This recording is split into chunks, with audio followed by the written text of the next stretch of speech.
successful we'll be, believe me. Let's see if this clears up. Yes. Hello everyone, this is the 5th Epical Revelation Fellowship. I'm Reverend Dr. Roger Paul, and tonight we're going to study paper 50, the Planetary Princes, and I believe that starts, let me see if I can find it here, page 572. It's paper 5001. Let's say a little prayer and we'll get started. Father, thank you for bringing us together tonight that we might study and learn your wonderful revelation. We want to thank you for all those that study with us at home and listen to our videos later. And thank you for their participation in this wonderful study and learning and sharing with each other. Pray that you open our hearts and minds tonight that we might learn something and share it with others and prepare us for the mansion worlds. We say this in your son Michael's name and Jesus of Nazareth. Amen. Amen. Okay, and I want to remember to mention this. If y'all at home that watch these videos, if you would like to join us on Skype, you can do that. You can send me your email. The address is on the websites, AtlantaUrantiaStudyGroup.org or 5thEpicalRevelationFellowship.com.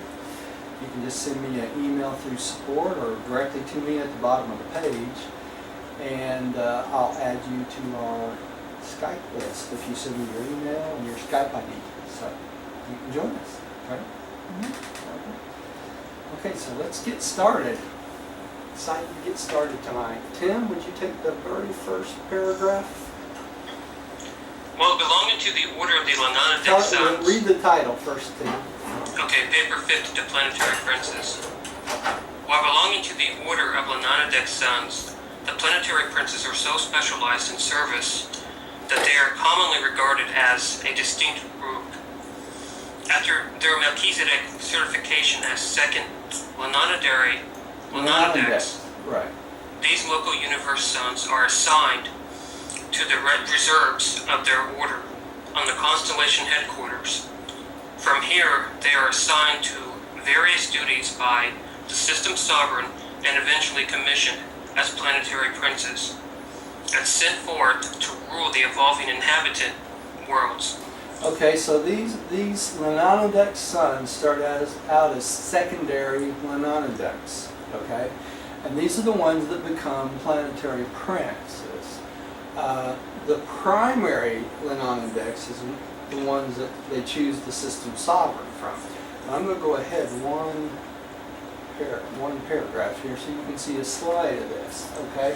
So you can see here that this is the secondary Lananadics, and the planetary princes come from that group, okay? It's the constellation headquarters and the life carriers down here. And you can see the system sovereign comes from the Lananadic sons also. Let me go ahead one more. And this is a slide we've seen before. When we talked about the 4 orders of the sons of God, the Melchizedeks, the Lananadics, the Verandadics, and the life carriers, we saw this slide before. Really, the Verandadics should be on top of the Lananadics because they are the constellation fathers, right? The life carriers are the ones that bring the life implantation to the planet. And as you know, also involved in that is one Ancient of Days, each time that happened, right? But the Melchizedek sons basically train all these orders of sonship. And these orders of sonship come from both the Universal Mother Spirit and Michael, okay? With the exception of the life carriers. The life carriers is a Ancient of Days involved with that also. Now, remember, there's also another group of sons. Does anybody remember what those are? The material sons and daughters. Yeah, that's true. Right? Those are the Adams and Eves. But those are created just by Michael, not by the creative Mother Spirit. As Michael creates the material sons and daughters, the Universe Mother Spirit creates all the angels, which are our ministering spirits. you know, the guardian angels, the Sanobim, the cherubim, that sort of thing, at the same time that the material sons and daughters are being created. Now, Michael does not take part in the creation of the orders of the ministering spirits. Only the creative Mother Spirit does. Remember that from previously? Hey Roger, I had a question. Yeah. Would you say that the Melchizedeks are higher than the primary Lalanodex or the secondary Lalanodex? Yes, I would, because they are created first. In the pecking order, the Melchizedeks are created after Gabriel. Okay, Gabriel is involved in creating Gabriel is the bright morning star. The evening stars are created right after Gabriel. Just after that, then the whole order of Melchizedek sons is created. And it's the Melchizedek sons that train all the lower orders, right? Even us. When we get to the mansion world, some of our instructors on certain things will be the Melchizedeks, right? But the And who created Gabriel? Was it the Paradise Trinity? No. Gabriel was created by Universe Mother Spirit and Michael. Okay. Also. Yeah. Thank you. That's the very first son that they create is Gabriel, right? Okay. Roger, I've got a question. Yeah. Does the system sovereign have a name? Yes. Lanaforge is our current system sovereign. Lanaforge. Yeah. Yeah. That's our current system sovereign, right? Yeah, I remember now. Yeah. It started out as Lucifer, okay, and then after the Lucifer rebellion in AD 32, Lucifer was interned on the Father's prison world. What date was that? That was when Christ was resurrected, right? AD 32. So when he was resurrected, immediately Lucifer was interned in the prison world, the mansion prison world, or the Father's prison world. It wasn't until 1932 that Satan was interned in the Father's prison world. Okay, that's what we're told in the Urantia book. It's 1932. So from 32 AD to 1932, Satan was free to go planet to planet and cause all sorts of havoc, right? And that's So 1932? Till 1932. That's right. That's I didn't know that. yeah, that's exactly what he did too. Now he could not possess a human being, and he could not contact a human being unless he was invited in by those human beings. So these devil worshippers and people like that, if they invited Satan in, then Satan was allowed to come and do whatever he wanted to with them. So, but in 1932, he was also interned on the prison world too, right? Hey Roger, when people invite Satan, it's just more or less like a presence or a feeling of corruption. Right, right. To do evil, to be disloyal. Yeah, it signalized that they've completely joined the rebellion. It's kind of like their philosophy in the Church of Satan where, you know, Yeah, pretty much do whatever you want. There's Yeah. no evil, it's not wrong. yeah, that's exactly right. And we know that's wrong, right? Yes. Yeah, okay. So, Roger, Yeah, I have another question here.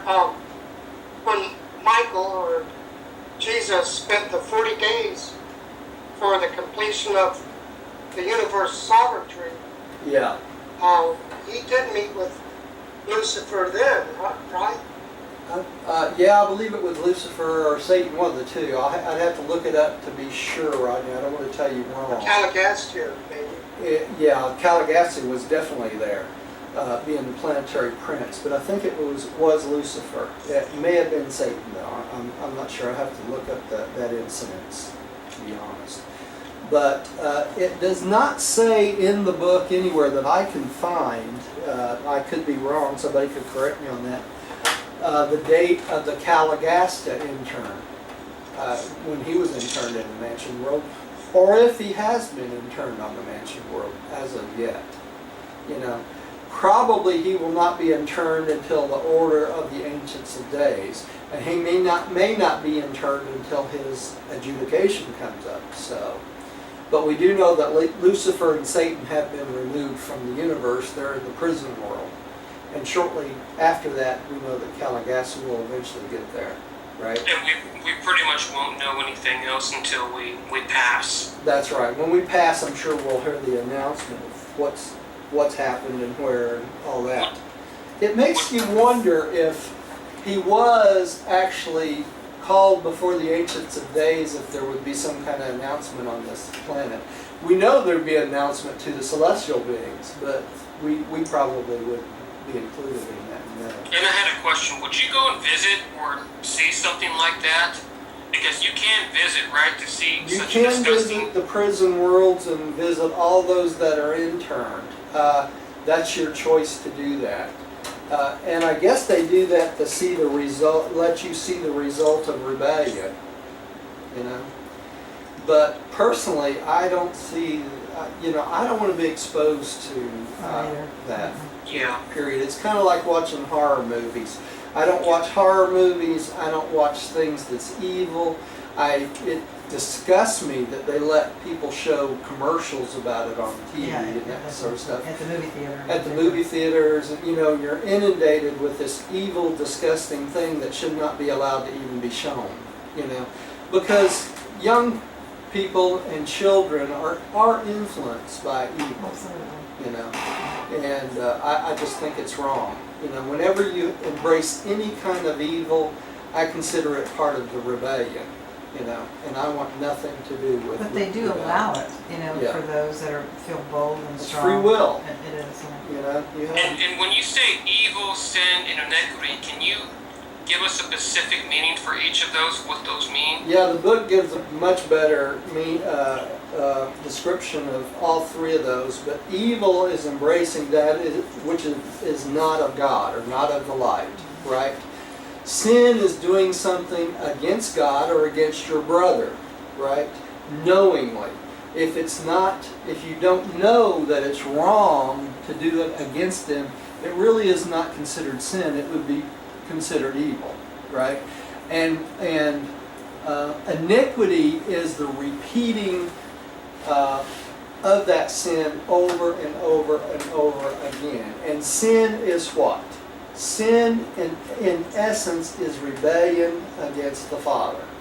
That is really the only sin, and that incorporates or encompasses all those things we consider sin against one another too, because when you do stuff against each other, you're doing it against what? Your brother. Your brother and the will of God, right? And when you do something against the will of God, that is considered sin, and you're right at the step of rebellion, right? Rebellion really is the only sin, if you think about it. All others are encompassed in that, right? Does that make sense, Yeah. Tim? Yes, thank you. Okay. Billy, would you take the next Roger. one? Yeah. Before we go any further, on page 1512, the life of Jesus, section 3, the 40 days. It's a couple of sentences here. There on Mount Hermon, as an unaided mortal of the realm, he had met and defeated the Urantia pretender, Caligastia, Yeah. the prince of this world. What does it say about Lucifer and Satan there, Rodney? I Lucifer, can't find it. Maybe I'm overlooking it. yeah, it's somewhere. It's one of those two were also there, but he was definitely defeated Calabasas. I remember that. But in that encounter, sometimes during that encounter, he also met directly with either Satan or Lucifer, but I don't remember which one off the top of my head. It's been a while since. When was Lucifer cast from the sky? Or wasn't Lucifer? AD 32. He was taken to the prison world. Oh, that's when he was. Okay. Yeah, and he was probably taken from the system headquarters, either at Jerusalem or the constellation headquarters at Itchy. Probably took him from there, more likely. Okay, because that's where he would be hanging out. Yeah, I think plans for public work is going to mention it here. Try to speed read them, just not fast enough. But he was tempted. Yeah. Can you imagine tempting Jesus? I Yeah. believe it's section 3 of paper 136, section 3. And it just says he had met and defeated the wretched pretender Caligastia, the prince of this world, an eventful day. Yeah, but look at section 4. Section 4. But I believe Lucifer was told of, I'm thinking about the crucifixion and how it pleased him, since he Yeah. heard that. Yeah, we'll find it for you. Yeah, but don't worry about it. Let's keep going. Millie, would you take the next one, a signal for system solver? Yes. The signal for the system sovereign to act in the matter of assigning a ruler to a given planet is the reception of a request from the life carrier for the dispatch of an administrative head to function on this planet whereon they have established life and developed intelligent evolutionary beings. All planets which are inhabited by evolutionary moral creatures have assigned to them a planetary ruler of the order of sonship. Okay, remember the life carriers, there's 12 of them, bring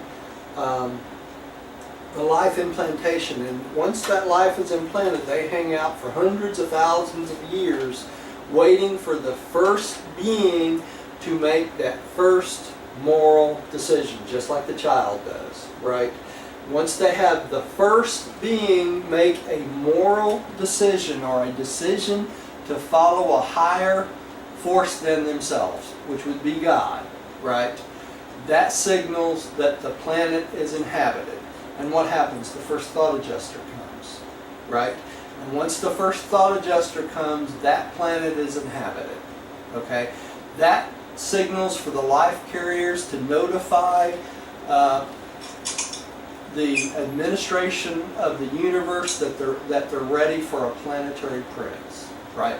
Just one being? One being is all it takes. When it says the system sovereign, it doesn't talk about Lanaforge. It could be anybody, right? No, it talks about Lanaforge and Lucifer rebellion. We'll get to that. It's paper 53. So. No, it says here the signal for a system sovereign, but Yeah. it doesn't specify for. They're not talking about. You just don't know who it is. Yeah. No. Yeah. This is any planet they're talking about here. Okay, thank. Yeah. So Roger, Yeah. until there are intelligent beings, how is the planet monitored? By Is the it lot. continual monitor or occasional? No, Just checking in. it's continually monitored by the life carriers, all the time. And they're. Oh, that's interesting. It makes you wonder what they do in their spare time. I don't know, but there's an archangel assigned to them, and there's a whole angel corps here too.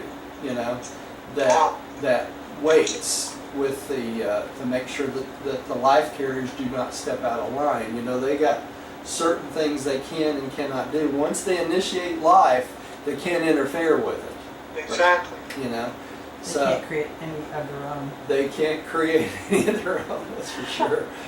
All right, let's keep going. Rodney, would you take the next one? Yes. Number 1, mission of the princes. The planetary prince and his assistant brethren represent the nearest personalized approach, parenthesis aside from incarnation, close parenthesis, that the eternal Son of Paradise can make in the lowly creatures of time and space. True, the Creator's Son touches the creatures of the realms through his spirit. But the planetary prince is the last of the orders of personal sons extending out from paradise to the children of men. The infinite spirit comes very near in the persons of the guardians of destiny Guardian and angels, other right? angelic beings. The universal Father lives in man by the personal presence of the mystery monitors, which is the adjuster. Right, that's right. But the planetary prince represents the last effort of the eternal Son and his sons to draw nearer you.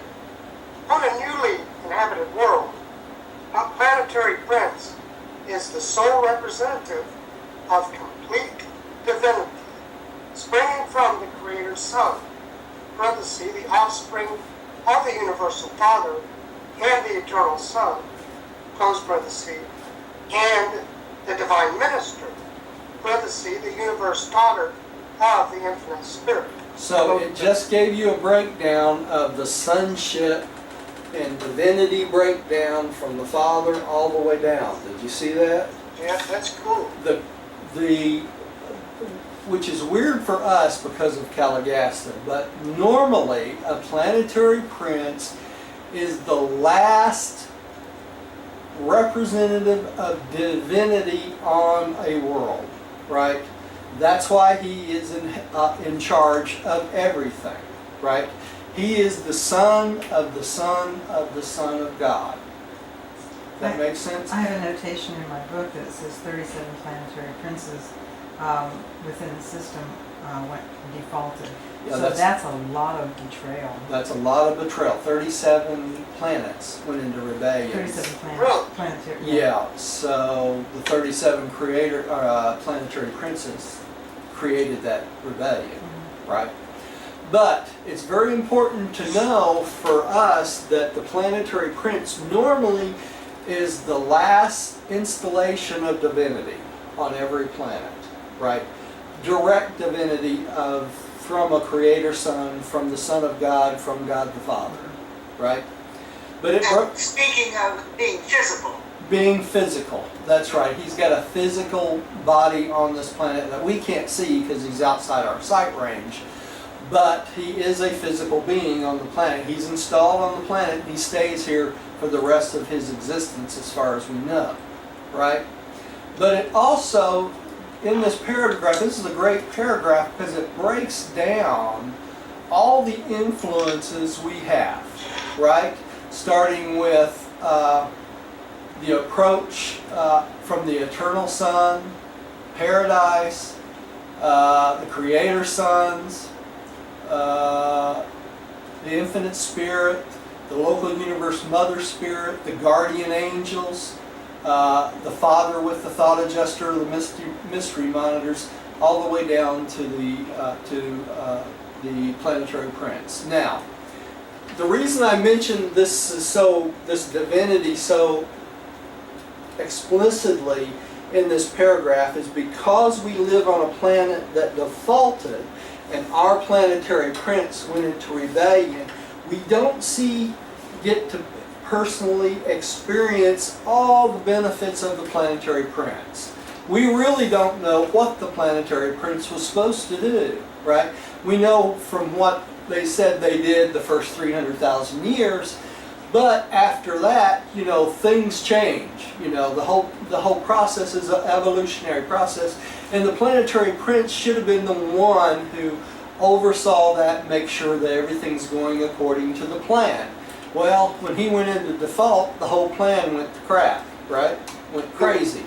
So that's why we have a hard time understanding the importance of the planetary prince. And that's why they're trying to explain this to us. Hey, Roger. was he physically available to the people, the beings that were on the planet at the time could see him? Because he had to organize them. No, he didn't, Millie. They could not see him.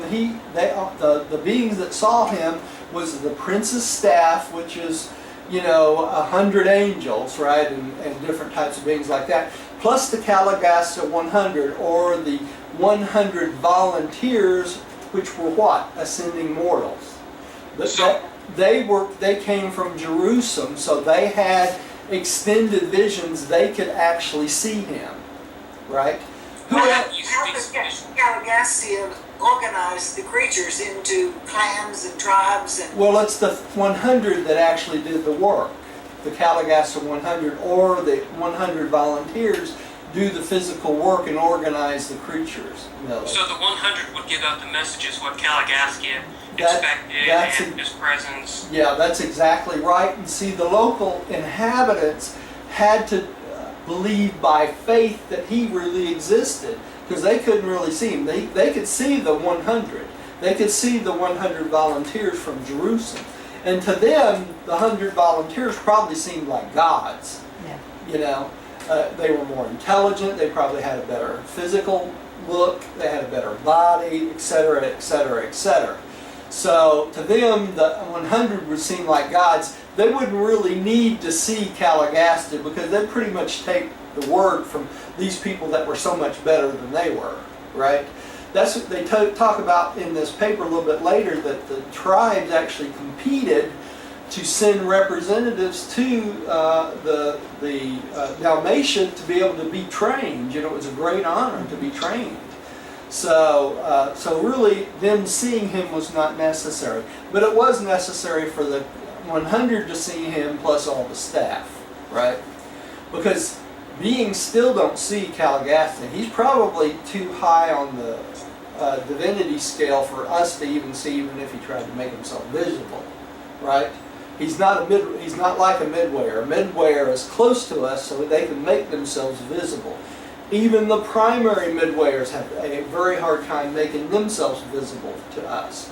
So, you know, he's higher than a midwayer, so, you know, he would have a very difficult time making Well, I have two questions, Roger. Yeah. When it says here the planetary prince and his assistant brethren, what Right. exactly is the assistant brethren? Who's that? We're going to get to that in this paper here in a minute. Okay, and the word divine or divinity, there's that word, I think, is it divine, the unifying characteristic quality? Is that what we're talking about when Yes. you say divine? Yeah, yeah. It is. Okay, let's keep going. The prince of a newly inhabited world is surrounded by a loyal corps of helpers and assistants, and by large numbers of administering spirits. But the directing core of such new worlds must be of the lower orders of the administrators of a system, in order to be innately sympathetic with and understanding of the planetary problems and difficulties. And all of this effort to provide sympathetic rulership for the evolutionary worlds entails the increased liability that these near-human personalities may be led astray by the exaltation of their own minds over and above the will of the supreme rulers. Who are they talking about? The Yes. Midwayers and the Caligasted 100. The Caligasted 100 were just mortal volunteers that on the ascension plan, right? They got to Jerusalem without fusing with their adjusters, so they had the opportunity to go back and serve on a new planet. So they had to leave their adjusters behind on Jerusalem and come to the planet. Okay, so these beings were adjusterless when they got here. And the other beings they're talking about here, the new human personalities, who would that be? That would also include the midway creatures, because they're the nearest human to us, right?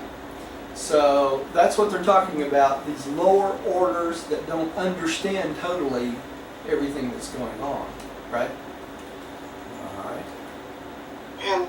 And Roger, again, the lower orders were who specifically? The midwayers and the Caligasted 100s, what they're Right, talking okay, I understand. Yeah, okay. Being quite alone as representatives of divinity on the individual planet, these sons are tested severely, and Namadon has suffered a misfortune of several rebellions. Okay? In the creation of the system sovereigns and the planetary princes, there occurs the personalization of the concept that has been getting farther and farther away from the universal Father and the eternal Son. And there is an increased danger of losing the sense of proportion as to one's self-importance, and a greater likelihood of failure to keep a proper grasp of the values and relationships of the numerous orders of divine beings and their graduations of authority. That the Father is not personally present in the local universe also imposes a certain test of faith and loyalty on these sons. Now, what are they talking about here? They're saying that the system sovereigns and the planetary prince are so near being human, you can't follow, you with me? That they lose their sense of their divinity and the limits of their divinity in their jobs on the planets. They lose their loyalty. They lose their loyalty. That's exactly right. So as soon as they come down here to Earth or Urantia, they lose something. They don't really lose That's not a something. tendency to. They don't lose anything, but they have a tendency to. In other words, they become the god of the planet, right? So what happens is their ego takes over. They think because they're god of the planet and they're the representation of divinity on the planet that they can do anything they want, right? And in reality, that's not the way it's set up. They're supposed to follow certain paths on certain amounts of time of evolution to bring a planet all the way to where? Light and life, right? And that's their job. Hey, So- Roger, Go ahead. would you say that this is why, let's say, the Hindus and a lot of your Eastern religions who claim to be God, they got that pretty much from the planetary princes? That would be hard to determine, to be honest. I really don't know. And, you know, it's a concept that they could definitely get from the planetary princes, but that particular religion, I really don't know because I don't know enough about it to see where their origins got that, you know. Because that's 250,000 years ago, right? Well, I'm just talking about the evolving process, you know, Right. how Yeah, man pretty much being in a rebellion yeah, took the teachings from such and such and then kind of passed them down. right. Well, you know, I think it has to do with the fact that they're physical beings and they're more highly evolved spiritually, you know, and so you can be deceived by that because actually, if you don't know the divine plan that you are going to be going to the mansion worlds, you know, if you assuming you were survive, you'll be going to the mansion worlds and evolving from there in a different body. So a lot of people think that somehow they should continue their life here over and over again to exist, when really Yeah. that's not what the book says. The book says that you must go on to the next level. The next level. Yeah, mansion world. which is yeah. not the next level here, but the next level there. So that the plan, they're not aware of the divine plan. And let me mention one other thing too, since we're talking about planetary princes, along with system sovereigns. The planetary princes and system sovereigns are installed on a more permanent basis on a planet, and the same way with system sovereigns. So part of the problem with the Lucifer rebellion, Lucifer, one of his problems is he was not allowed to go on the ascension plan himself, was he? He had to stick around and take care of the administration of this whole system. And the same thing with the planetary princes. And they don't like that. In other words, they see these mortals that start out as nothing and see them growing and growing and Bunch of growing. apes. Huh? Bunch of apes. Bunch of apes growing and growing and eventually getting to stand before God the Father. So they have a certain amount of jealousy of the human forms and the human beings because they're not allowed to do that immediately. And that's what they were talking about now, not having freedom. Okay? And they talk about this in the Lucifer Rebellion. Many of these things, they have plans for all of these beings. So probably sometime in the future when we do reach light and life, they will be allowed to go on the ascension plan. But their job now is to be planetary princes and system sovereigns. So, and that was part of the problem that Lucifer had in the Lucifer Rebellion, because he said he was not free. And one of the things they mentioned in talking about the Lucifer Rebellion, most of the freedoms he wanted, he would eventually have later on. So he was not willing to wait for those. He was given many gifts, but he That's wasn't willing right. to wait. Just like we get antsy sometimes. We get antsy. We think we're the big daddy and we want everything now, right? Well, Lucifer ran into the same thing. And Roger, I have a comment. yeah, I don't think the book states this, but I have a feeling that being there's so many universes, that obviously other universes go in rebellion as well. Oh yeah, That's the planetary princes on those universes. yeah. And however, for some reason, Michael's universe, that they say a misfortune of several. So maybe that's just Three. a little more than usual. Yeah, we've had 3 in Michael's universes. And Tabamantia, who was in charge of the Finalitors in this local universe, was in the very first one, the very first rebellion. So he's a rebellion-tested Finalitor. Okay? That makes him what? That makes him Abendonter? Agendonter. Yeah. Yeah, which is what we will be. One who can see without seeing, pretty Yeah, much. Just have believing faith with without faith. seeing, that's right, and yeah, we're going to get to that in this paper. So, Hey, I had a question for Rodney. Yes. When you say universe, are you talking about a local universe, right? Not a 7 super universe? Yeah. When you say universes? Yeah, Nebadon, our universe, there's several universes in the super universe. You're talking about local universes, right? Yeah. yeah, Because there's there's 7 super universes, and our 7 super universe is Arvanton, or Orvanton. yeah. And our local universe is Nebadon, which Nebadon. Christ Michael and his That's creative right. consort. But Nebadon is one of 100 local universes in Arvanton. You know that, right? Okay, Okay, thank you, Rodney. let's keep going. Yeah, no problem. All right. I think personally that has to do with there's so many sons and they don't mention too many of the daughters, and so maybe there's an imbalance in the universe. With the Lenondex, the Rondex, the Melchizedek, it appears that they're talking about all these men, but they don't discuss the women. Well, we don't know. All right, now let me make a clarification here. Okay, when we talk about the sons of God, they use a male vernacular, but we don't know that these are males.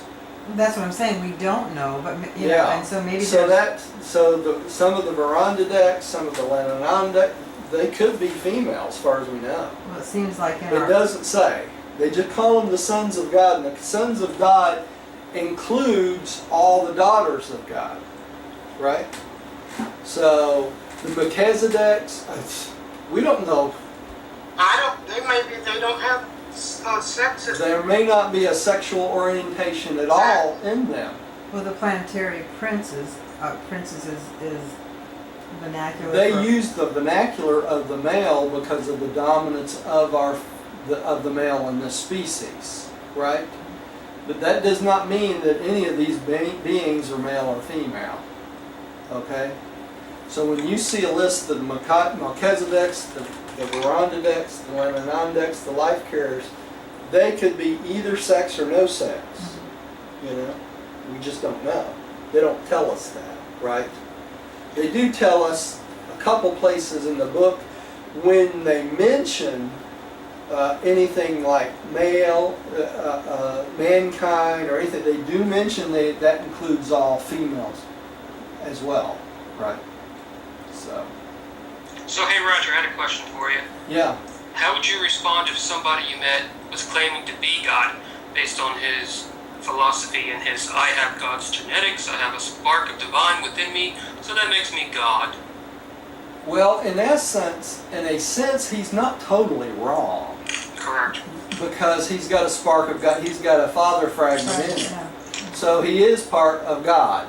He's not the God, or he's not a God, but he does have a fragment of God within him. So he's not totally wrong, right?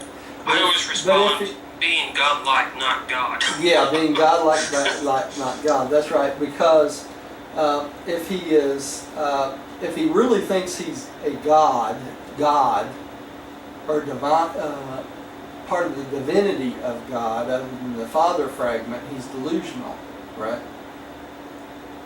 And can you argue with a delusional person? No. No. I was going to say the same thing. He's Yeah. delusional. Yeah. So, okay, let's keep going. I think you're up, Tim. But not often do these world princes fail in their missions of organizing and administering the inhabited spheres, and their success greatly facilitates the subsequent missions of the material sons who come to engraft the higher forms of creature life on the primitive men of the worlds. Their rule also does much to prepare the planets for the paradise sons of God, who subsequently come to judge the worlds and to inaugurate successive dispensations. And we know about those dispensations, right? The coming of the magisterial son, and the Trinity teacher son, and the bestowal son, right? So they prepare the barbarians for a higher form. That's what they're talking about here. They, excuse me, engraft the higher forms of creature life on the primitive men. What are they talking about? They introduce primitive man to a higher form of living, right? And each one of these bestowals does this a little more and a little more. What really was the Adam and Eve mission? To uplift us biologically, right? So make us more civilized, right? And that kind of fell to my case. Hey, Roger. Yeah.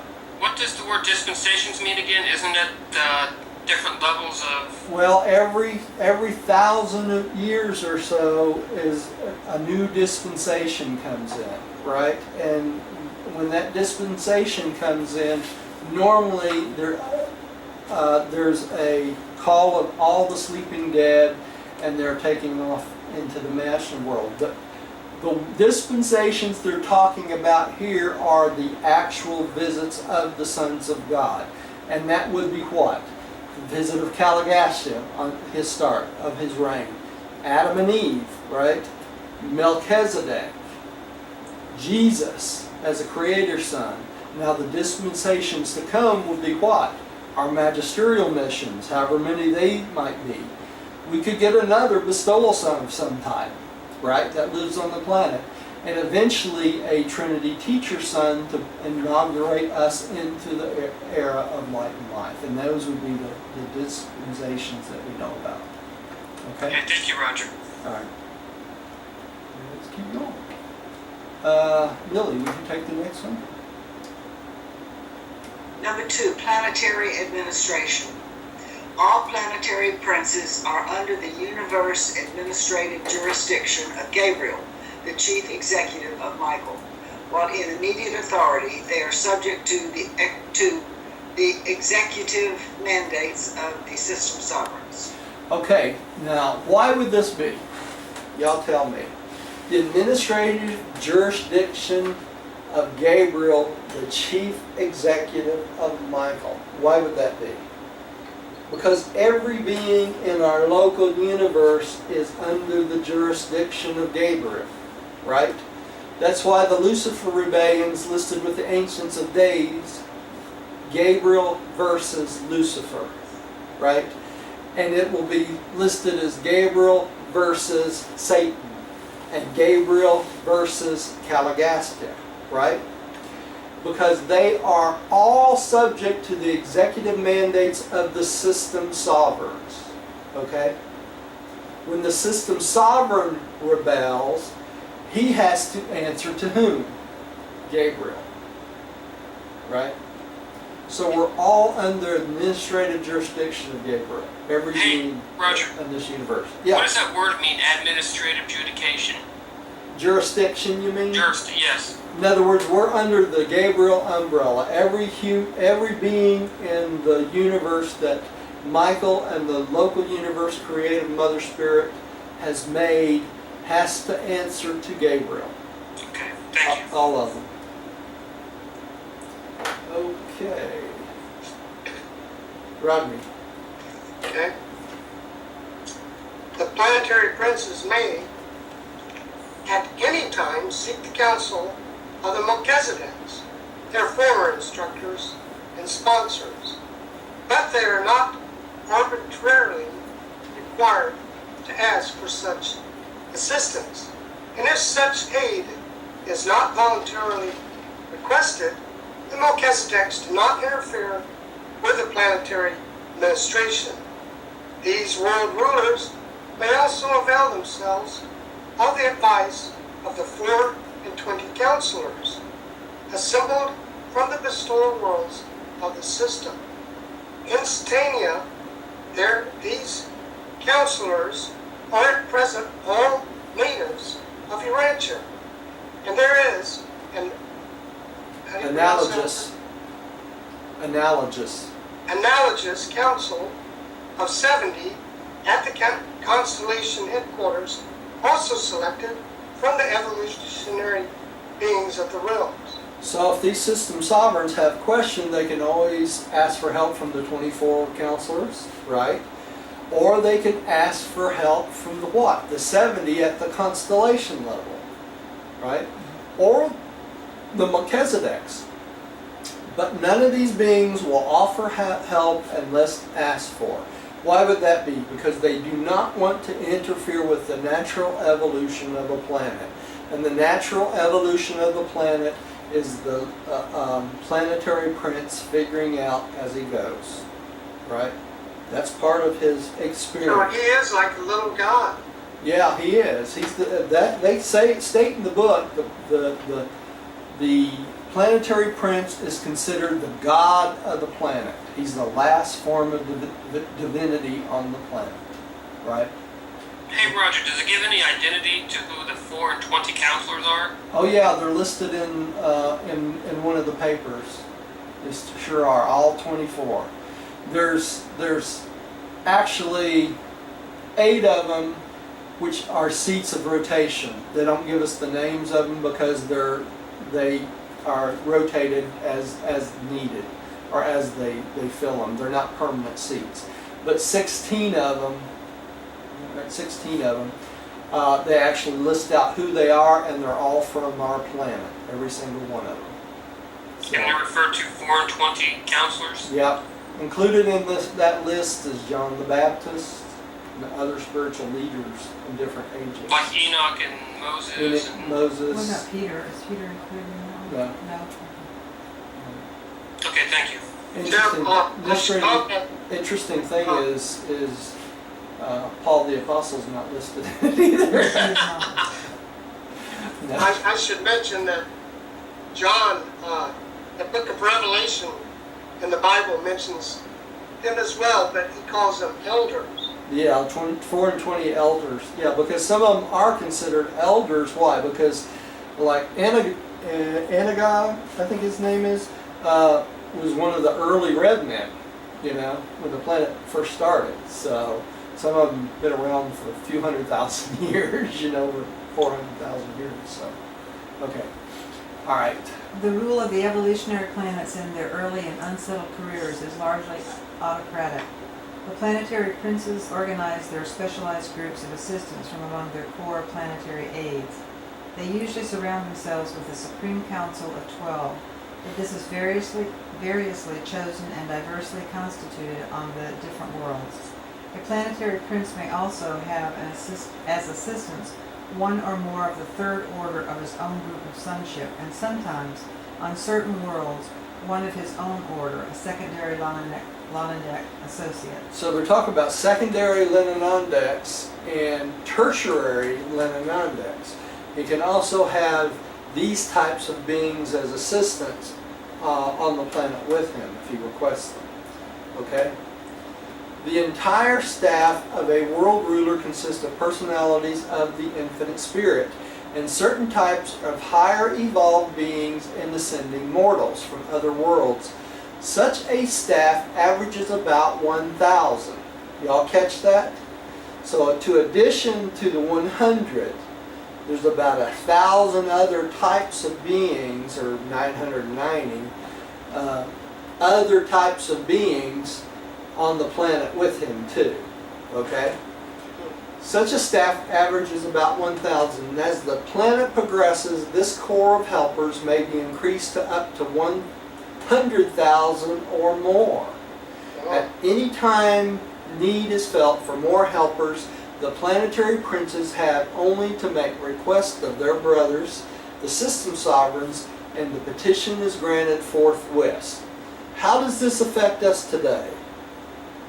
Don't you think, since our planetary prince right now is Maccabean Melchizedek, right, who is the vicegerent of Michael, because Michael is our planetary prince of record, right?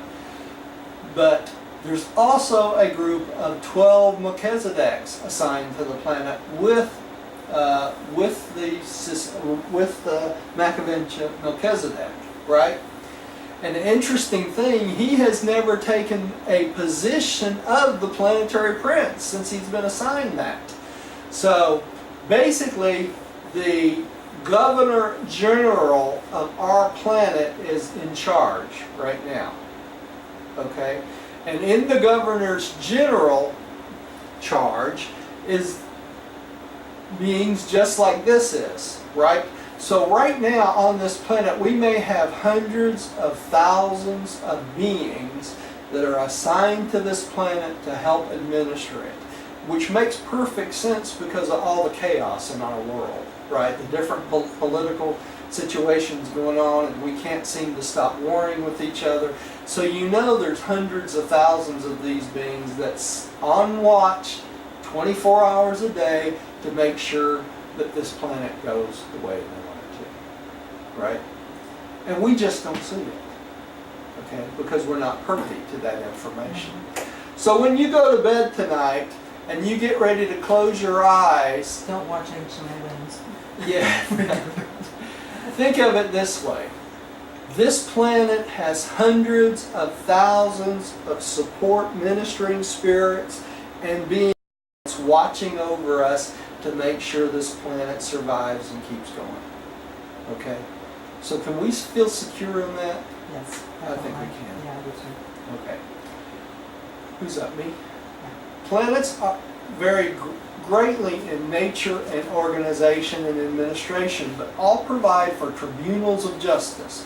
The judicial system of the local universe has its beginning in the tribunals of a planetary prince, which are presided over by a member of his personal staff. The degrees of such court reflects a highly fatherly and discretionary attitude. All problems involving more than regulation of the planetary inhabitants are subject to appeal to the higher tribunals. But the affairs of this world domain are largely adjusted in accordance with the personal discretion of the prince. Okay? But the staff can bring a problem up to higher authority, and that's exactly what happened on this planet when Calagasta went into rebellion. Right? Okay? Soon as they discovered that Calagasta had went into rebellion, a staff of 12 Melchizedeks was sent to administer the planet. Right? Okay. Tim, would you take the next one, please? The roving commissions of conciliators serve and supplement the planetary tribunals, and both spirit and physical controllers are subject to the findings of these conciliators. But no arbitrary execution is ever carried out without the consent of the Constellation Father, for the Most High's rule in the kingdoms of men. Okay, so y'all remember when we talked about the conciliating commission and it was three beings that were traveling courts? This is what they're talking about here, right? So if it's something that needs to be decided, they can bring a conciliator in, which is three beings. They make a decision, they kick it up to the Most Highs, and the Most Highs have the final word on the decision, and that's why it says here, the Most High rules in the kingdoms of men. They have really the final decision. Okay. Roger, I need to comment Yeah. on what he just read. It's actually the no arbitrary execution That's right. carried out. That's right. It's not. But the conciliators make a decision and then they kick it up to the Most Highs, Rodney. Okay? Thank you for that correction, Rodney. No problem. They are, I'll do it. yeah, they don't have the power to, well, they especially do not have the power to remove physical life from any being, right? We already know that. But the Most Highs have the option to kick it up to the Ancients of Days, and they do, right? And the Most Highs are the Veronidec sons. They are the Veronidec sons, that's correct. So these are the traveling courts, so to speak? Yeah, these are the traveling courts, right? The And there's conciliars. three individuals? Three different types of beings. Yeah. And if I didn't have the screen down, I'd read them out to you, but I don't want to try to read it. You know, it's on this chart behind me. It's hard to see it now, Yeah. All right. Who's up? Me. too. Oh, okay. The controllers and transformers of planetary assignment are also able to collaborate with angels and other orders of celestial beings in rendering these latter personalities visible to mortal creatures. On special occasions, the seraphic helpers and even the Melchizedeks can and do make themselves visible to the inhabitants of the evolutionary worlds. The principal reason for being mortal ascenders from the system capital as a part of the staff of the Planetary Prince is to facilitate communication with the inhabitants of the realm. So that's normally how they communicate with beings, is through these 100 normally. But the Melchizedeks can make themselves visible, and the angels, of course, can make these other beings visible to you, because the angels can make themselves visible to us, right? Hey, Roger, Yeah. when they say controllers, are they talking about the master physical controllers?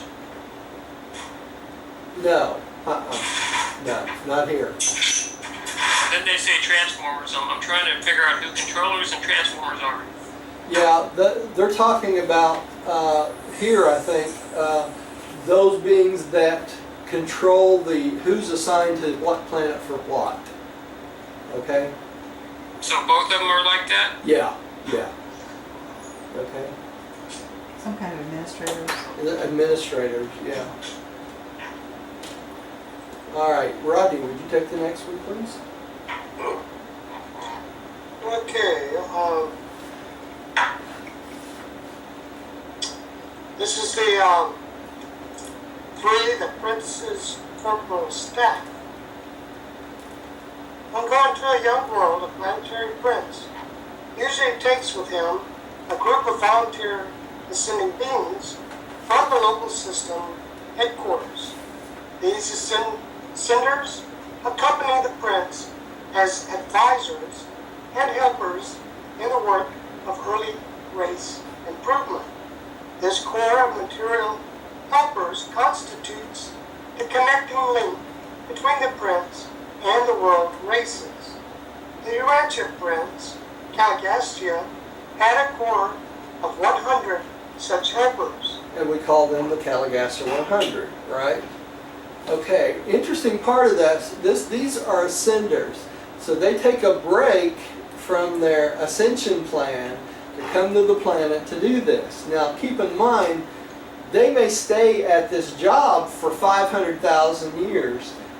So do you think that there's any great hurry on the ascension plan to get where you're going? Doesn't seem to Roger, be. we may have a chance at that as well. That's right, we may. So, hey, Roger, these 100, they're not finalitors, right? No, they're not finaliter. These are ascending mortals. And even Okay. worse, they're ascending mortals without their adjusters From different planets. from different planets. Just like the 1,000, right? Just like the 1000, that's right. Okay, thank you. Okay, and this is a picture of that, just that. This is the system headquarters, and they pick 100 ascenders, right? And they go as the corporal staff of the Planetary Prince. Okay? That's what this is indicating. Okay, I think it's our last slide on this one too. Okay. So dear. Such volunteer assistants are citizens of a system capital, and none of them have fused with their indwelling adjusters. The status of the adjusters of such volunteer servers remains as of the residential standing on the system headquarters, while these Morantia progressors temporarily revert to a former material state. You know, that feels dangerous to me. It does, but you know, I may have been misinterpreting this all these years. Don't you think because they don't have adjusters, that's why they defaulted? Yeah, Roger, I Yeah. thought you couldn't leave the mansion worlds unless you fused. They can't, yeah, no, you can you can go on in certain cases to the system capital. You go to the system capital back and forth while you're on the mansion worlds, right? So they could be registered as living on the system capital and still be on the mansion world. But let me go over something with y'all and see what you think here. It doesn't say they're adjusted. Maybe it does later on. That's where I got that idea. What were you going to say? I was going to say this. It says here the status of the adjusters. I've read this hundreds of times and this just stuck out in my mind just now. And the status of the adjusters of such volunteer servers remains as of the residential standing on the system headquarters while these Morantia progress or temporarily revert to a formal material state. This may mean that they're just registered as residential standing on the system headquarters while they're gone. And maybe they do take their adjusters with them. Well, yeah, if you read it that way, they do. It's just that their adjusters are registered up there. Yeah. I may have been misinterpreting that way for the last 40 years. Up in the darn. So maybe they do take their adjusters with them. And they're just considered resident on the system headquarters.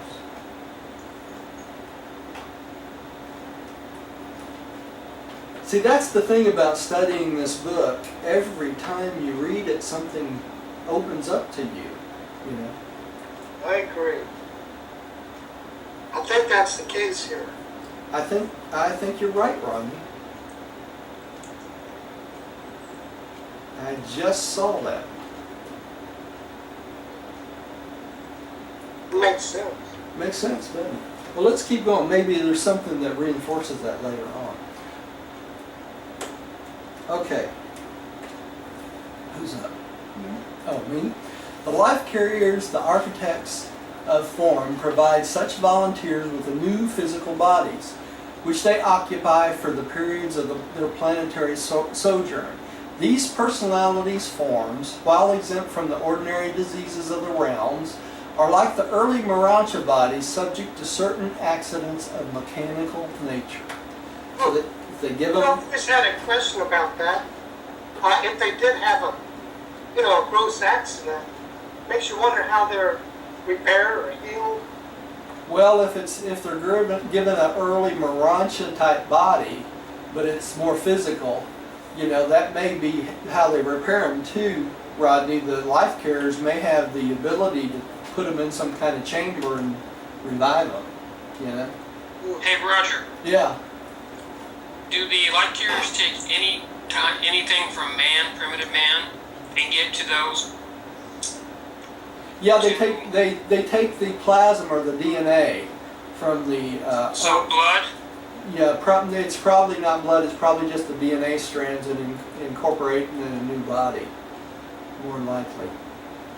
Probably much like what I was talking about, the blanks in the in the Mansion Worlds the other night, maybe more like that. But I would think they'd take at least the DNA, I don't know about the blood, Okay, let's keep going. Tim, will you take the next one? The Princess Corporeal staff are usually removed from the planet in connection with the next adjudication at the time of the second son's arrival on the sphere. Before leaving, they customarily, or is that how you pronounce that? Yeah, that's right.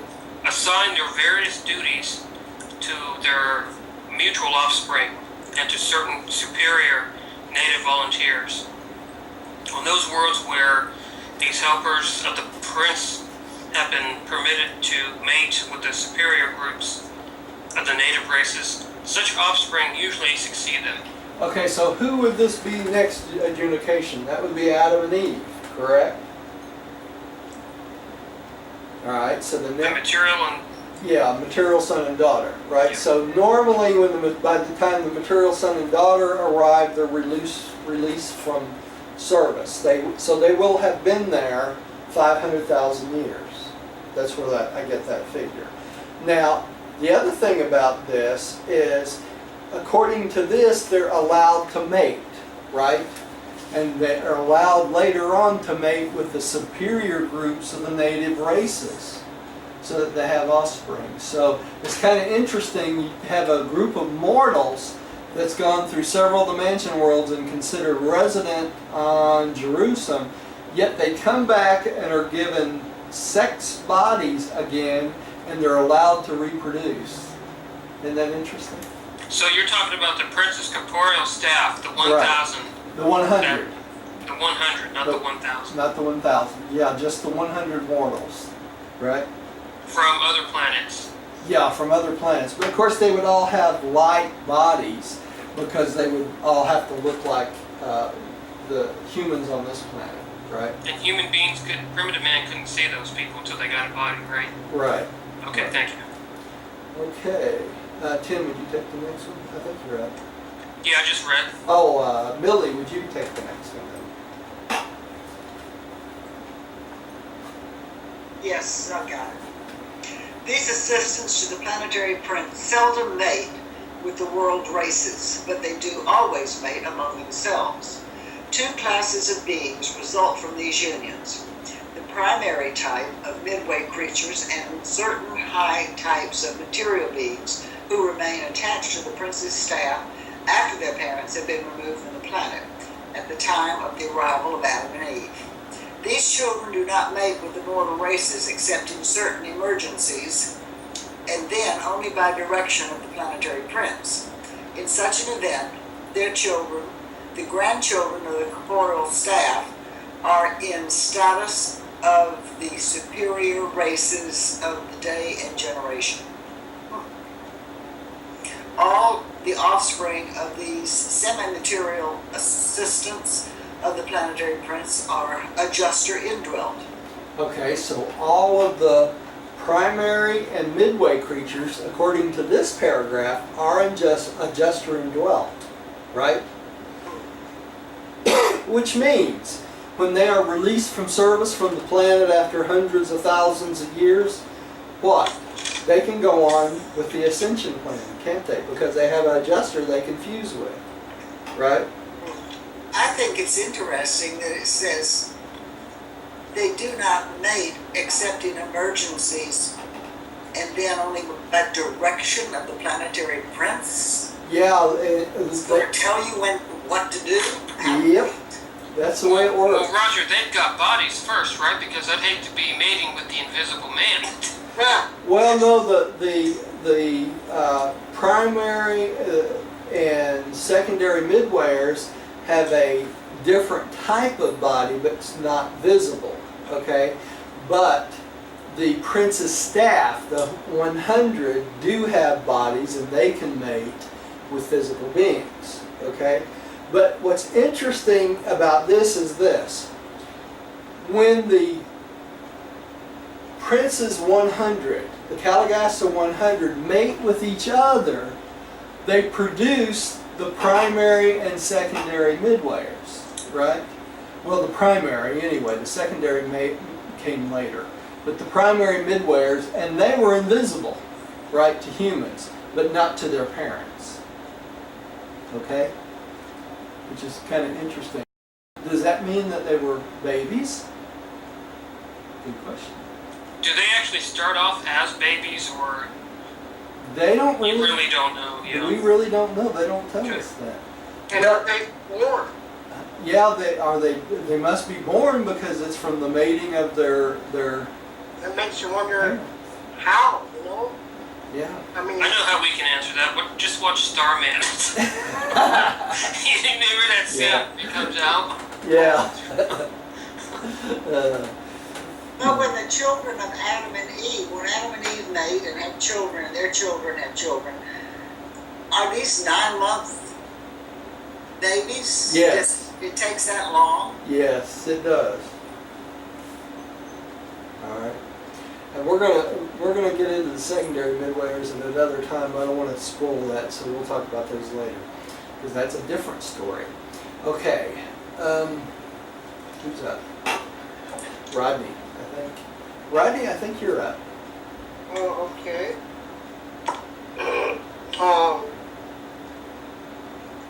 I'm writing so many notes.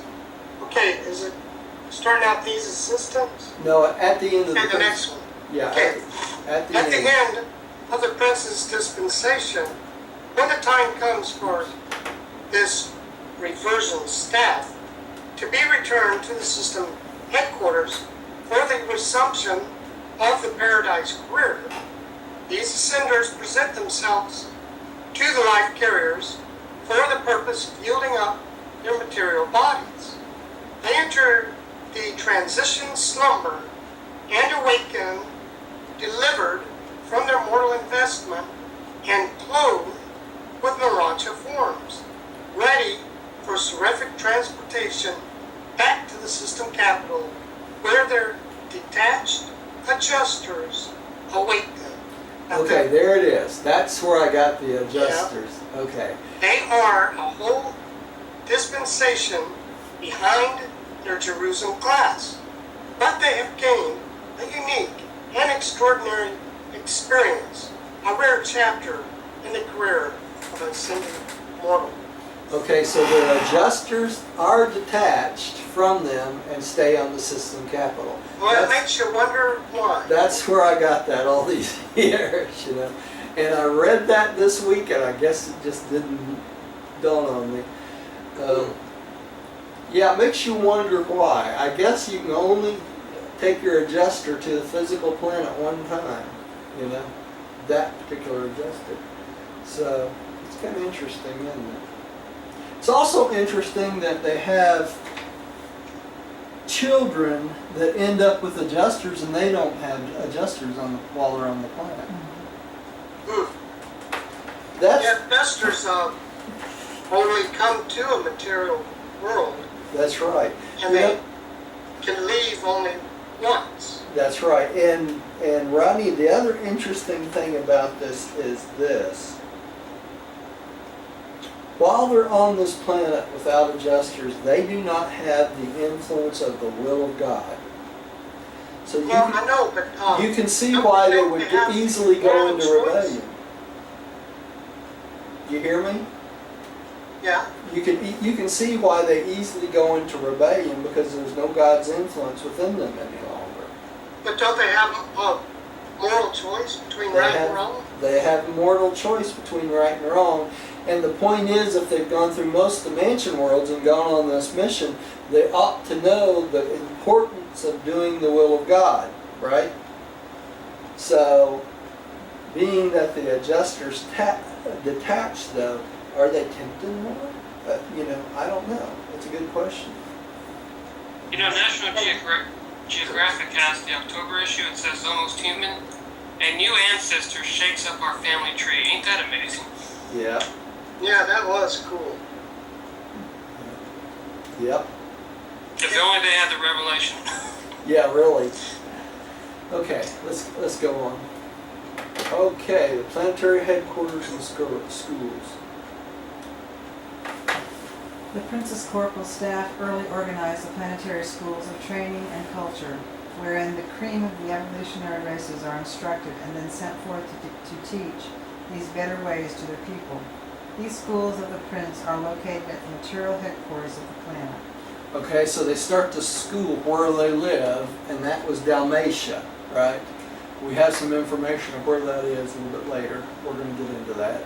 Much of the physical work connected with the establishment of this headquarters city is performed by the corporal staff. Such headquarters cities or settlements of the early times of the planetary prince are very different from what a Urantia mortal might imagine.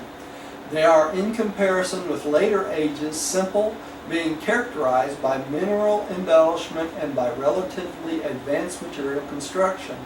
And all of this stands in contrast with the Adamic regime centered around a garden headquarters, from which their work in behalf of the race is prosecuted during the second dispensation of the universal sons. So it's totally different than the Garden of Eden, right? Which is for Adam and Eve. And on a normal planet, the headquarters for the prince's staff is one location, and Adam and Eve's location is a total different one. So the planet eventually has two locations of planetary administration going on at the same time. Okay, that's the point of this. Okay? Alright. Tim, would you take the next one? In the headquarters, is that where we're at? Yeah. In the headquarters settlement on your world, every human habitation was provided with abundance of land. Although the remote tribes continued and hunting and food for Foraging.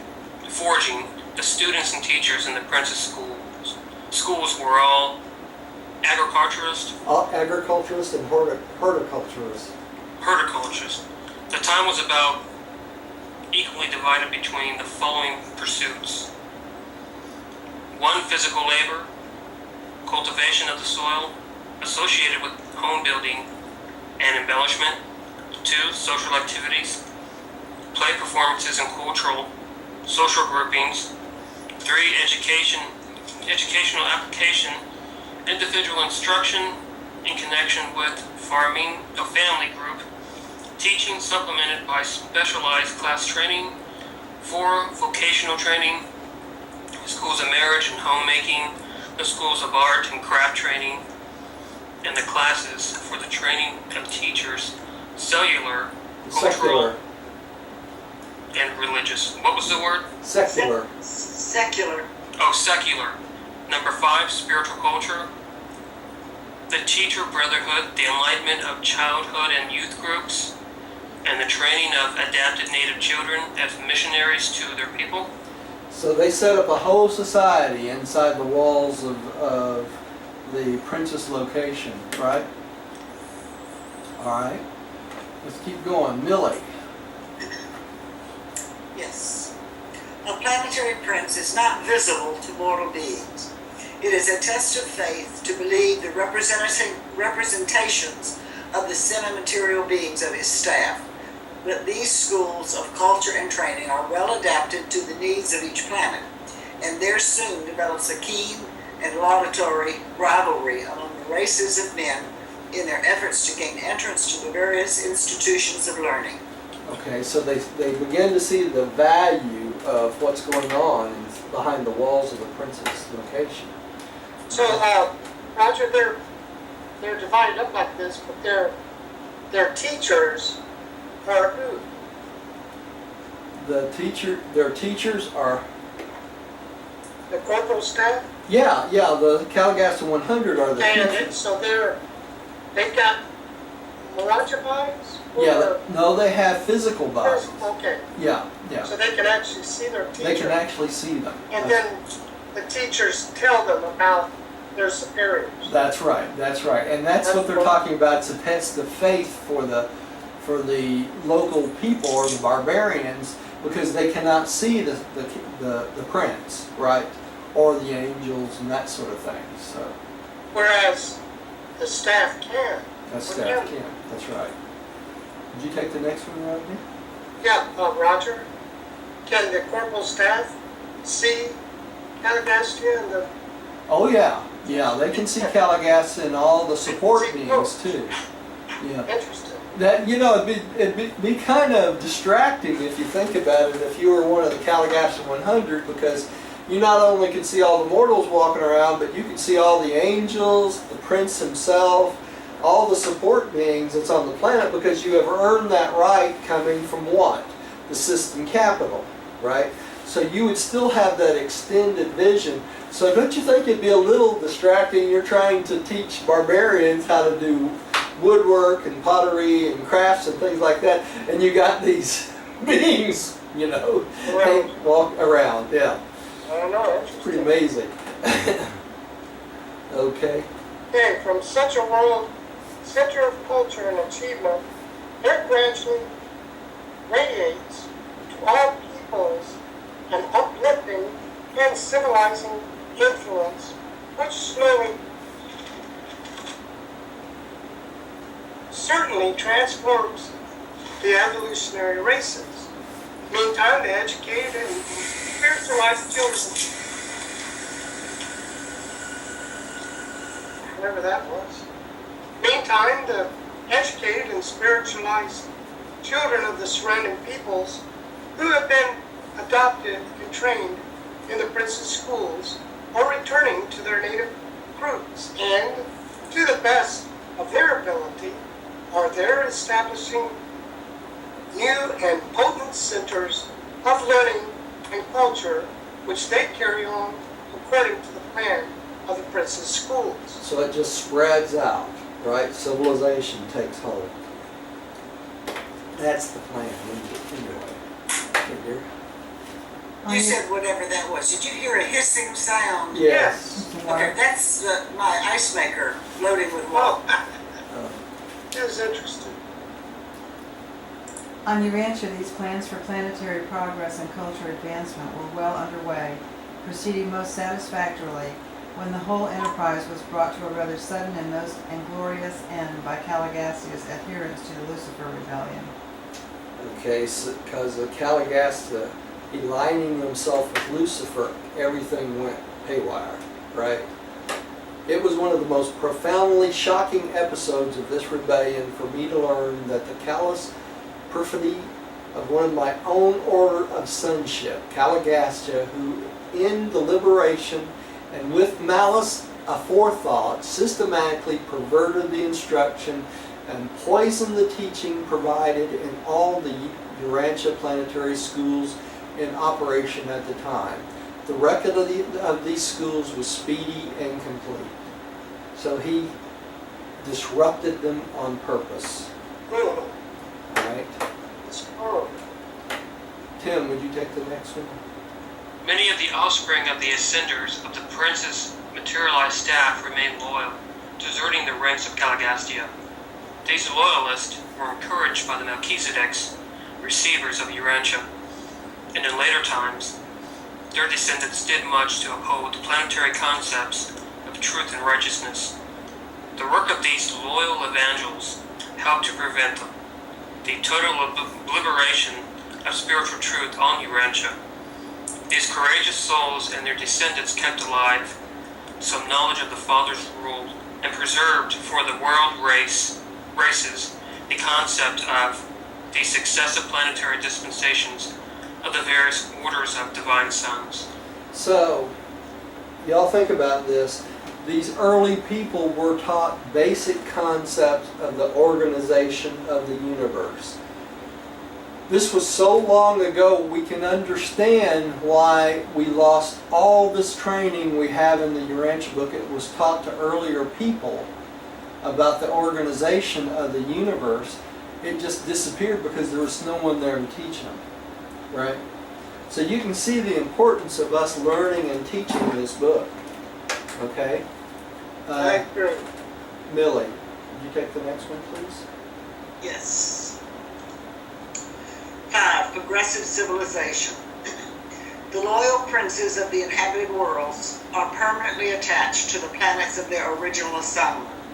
Paradise sons and their dispensations may come and go, but the successful planetary prince continues on as the ruler of his realm.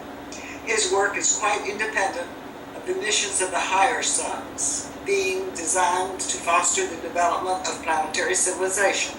You can see why we're at such a disadvantage, can't you? Because we've lost all that. Okay. Rodney. The progress of civilization is hardly alike on any two planets. The details of the unfoldment of moral evolution are very different on numerous dissimilar worlds. Notwithstanding these many diversifications of planetary development along physical, intellectual, and social lines, all evolutionary spheres progress in certain well-defined directions. And that's why we have a problem. Right? I hear you. Okay. Here.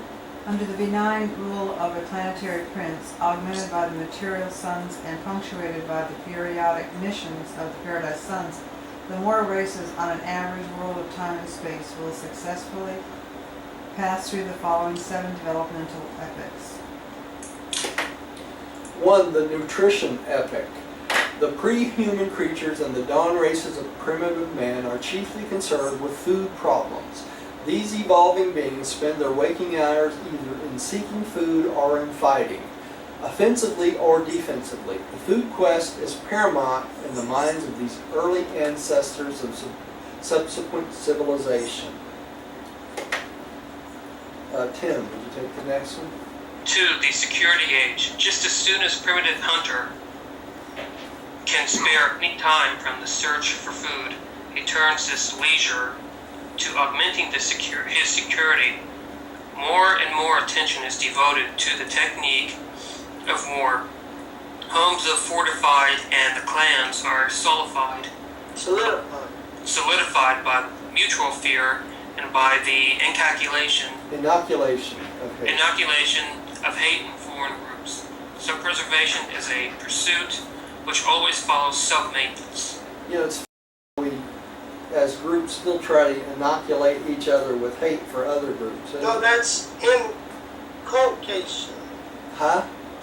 Inculcation. Not inoculate, inculcation. Inculcation. It is inculcation. Whatever that is. Well, it's like inoculation in sense. So, all right. I'm going to read the next one here. But going back to the paragraph before number 1, Diane read, time and space will, she said, successfully pass. This says successively pass. Successively pass, Not yes. necessarily successfully, Yeah. but will one after the other pass through the following 7 developmental epochs. Right, okay. Thank you. Number 3, the material comfort era. After food problems have been partially solved and some degree of security has been attained, the additional leisure is utilized to promote personal comfort. Luxury vies with necessity in occupying the center stage of human activity. Such an age is all too often characterized by tyranny, intolerance, gluttony, and drunkenness. The weaker elements of the races incline towards excess and brutality. Gradually, these pleasure-seeking weaklings are subjugated by the more strong and truth-loving elements of the advancing civilization. Kind of sounds like us, doesn't it? That sounds, yeah. We wish we were subjugating them now. Yeah. Okay, Rodney, would you take the next? Number 4, the quest for knowledge and wisdom. Food, security, pleasure, and leisure provide the foundation for the development of culture and the spread of knowledge. The effort to execute knowledge results in wisdom, and when a culture has learned how to profit and improve by experience, civilization has really arrived. Food, security, and material comfort still dominate society, but many forward-looking individuals are hungering for knowledge and thirsting for wisdom.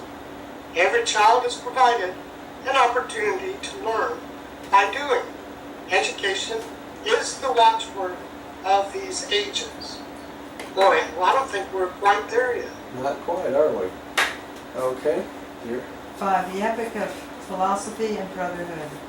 When mortals learn to think and begin to profit by experience, they become philosophical. They start out to reason within themselves and to exercise discriminative judgment. The society of this age becomes ethical, and the mortals of such an era are truly becoming moral beings. Wise moral beings are capable of establishing human brotherhood on such a progressing world. Ethical and moral beings can learn how to live in accordance with the Golden Rule. You know, it's interesting they mentioned the Golden Rule. Do you know that almost every religion has some variation of the Golden Rule? Isn't that interesting? The age of spiritual striving. When evolving mortals have passed through the physical, intellectual, and social stages of development, Sooner or later, they attain those levels of personal insight which impel them to seek for spiritual satisfactions and cosmic understandings. Religion is completing the ascent from the emotional domains of fear and superstition to the high levels of cosmic wisdom and personal spiritual experience. Education aspires to the attainment of meanings and value, and the cultural grasp at cosmic relationships and true values. Such evolving mortals are genuinely cultured, truly educated, and exquisitely God-knowing. You know, Roger, I think we have a variety of people at different stages. We do. You know, we can find ourselves in 3 or 4 of these, can't we? We really can. And other backward peoples as well. Yeah, that's right. Tim, would you take him the next one? 7. The era of light and life. This is the flowering of the successive ages of physical security, intellectual expansion, social culture, and spiritual achievement.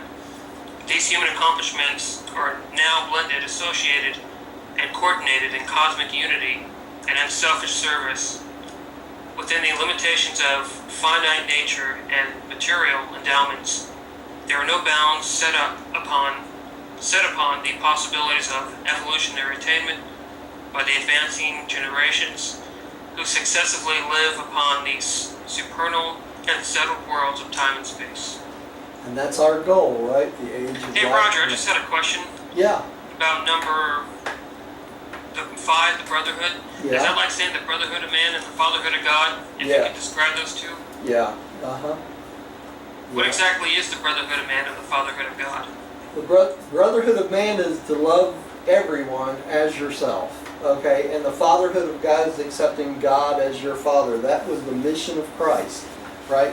The fatherhood of God, the brotherhood of man. You know, if you love one another as yourself and you love God with your whole heart, that's the key to the universe right there. Okay, thank you, Roger. Uh-huh. Let's see, who's up? Millie? Millie, would you take the next one? After serving their spheres through successive dispensations of world history and progressive epochs of planetary progress, the planetary princes are elevated to the position of planetary sovereigns upon the inauguration of the era of light and life. So that's their reward. That's their reward. That's their goal. Sovereign. Right? Sovereign of the planet. Okay. Or I should say their goal. Yeah. Number 6, planetary culture. The isolation of Urantia renders it impossible to undertake the presentation of many details of the life and environment of your Satanian neighbors. In these presentations, we are limited by the planetary quarantine and by the system isolation.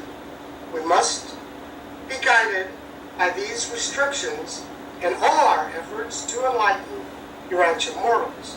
But insofar as permissible, you have been instructed in the progress of an average evolutionary world, and you are able to compare such a world's career with the present state of Urantia.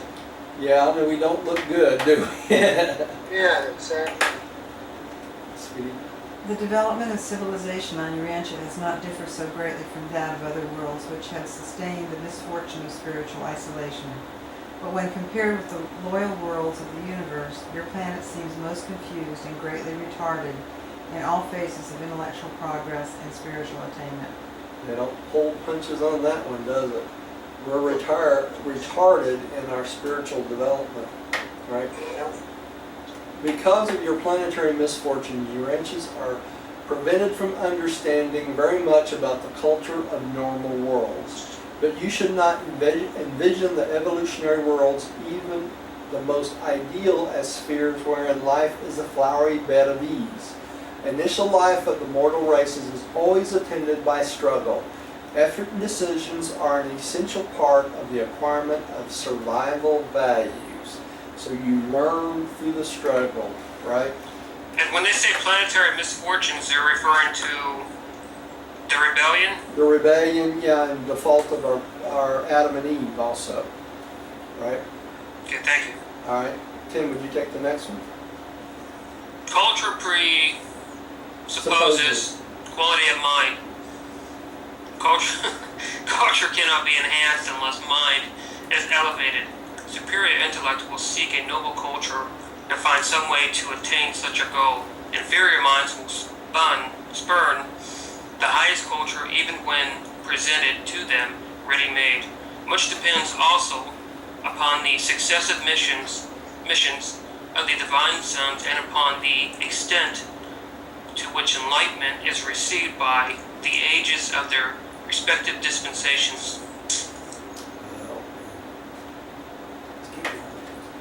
Millie. Yes. You should not forget that for 200,000 years, all the worlds of Satania have rested under the spiritual ban of Melchizedek in consequence of the Lucifer rebellion, and it will require age upon age to retrieve the resultant handicaps of sin and secession. Your world still continues to pursue an irregular and checkered career as a result of the double tragedy of the rebellion of the planetary prince and the default of the material sun. Even the bestowal of Christ Michael on Urantia did not immediately set aside the temporal consequences of these serious blunders in the early administration of the world. So even the Creator Son coming did not fix the results of the rebellion yet, right? Rodney. Okay, number 7. The rewards of isolation. Interesting. On first thought, it might appear that Urantia and its associated isolated worlds are most unfortunate in being deprived of the benefit, present, and influence of such superhuman personalities as a planetary prince and a material son and daughter. But isolation of these spheres affords their races a unique opportunity for the exercise of faith and for the development of a peculiar quality of confidence in cosmic reliability which is not dependent on sight or any other material consideration. It may turn out, eventually, that mortal creatures hailing from the world's quarantine in consequence of rebellion are extremely fortunate. We have discovered that such descenders are very early entrusted with numerous special assignments to cosmic undertakings where unquestioned faith and sublime confidence are essential to achievement. Interesting. So it molds us into better ascenders. Hey Roger, I had a question. Yeah. What would be the difference between faith and just mere belief? Well, a belief in something, you can believe in something without having faith in it. Okay? So faith is more like a conviction and belief is just, or is it the same?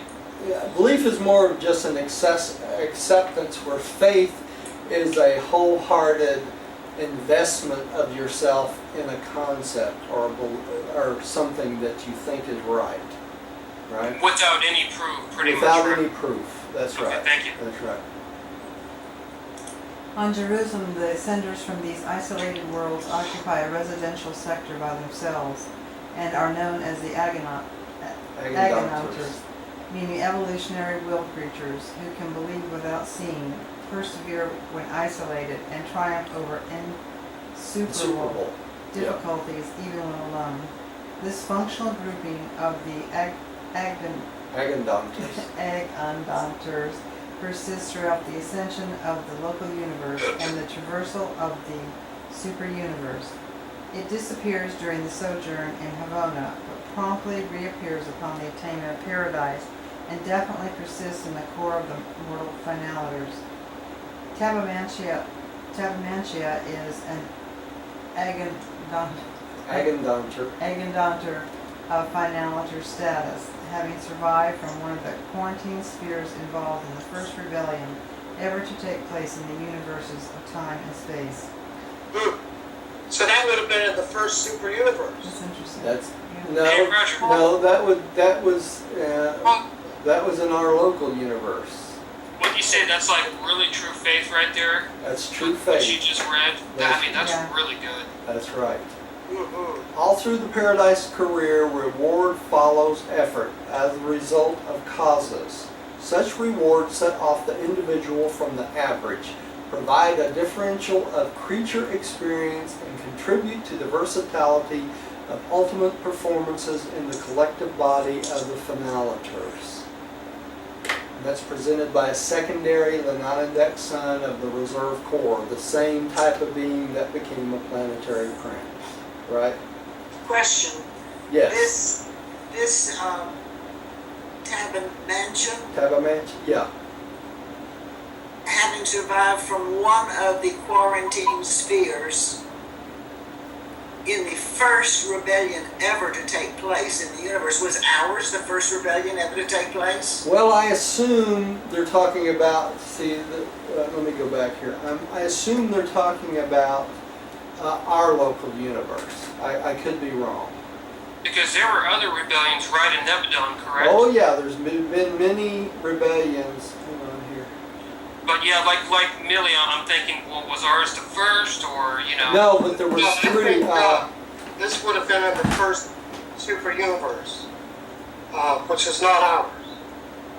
It Yeah, it says says the of the universes of time and space. Yeah, I believe it is. I don't believe it is ours. No, I don't according to this. think so. Yeah, because it says ever to take place in the universes of time and space. So apparently it wasn't ours. So okay. That was a And good next thing. time we're going to talk about the planetary atoms. So we're going to move on to material suns next time. Okay, let's have a little prayer and we'll quit for the night. Tim, would you like to close us tonight in prayer? Would it be okay if I pass, Roger? Yeah, that'd be fine. How about you, Rodney? Would you like to close us tonight? Rodney? Me? Yes, of course. Hang on. Heavenly Father, as you know, we are so thankful for the presentation of this book and the reading of the Planetary Prince that we learned tonight. And we hope to take this information and spread it to our others so that they might understand as well. And in all things, Heavenly Father, your will be done. In Jesus' name, amen. Amen. And thank you for joining us. When you talk about not having Please come see school. anything physical to have faith, don't you think this book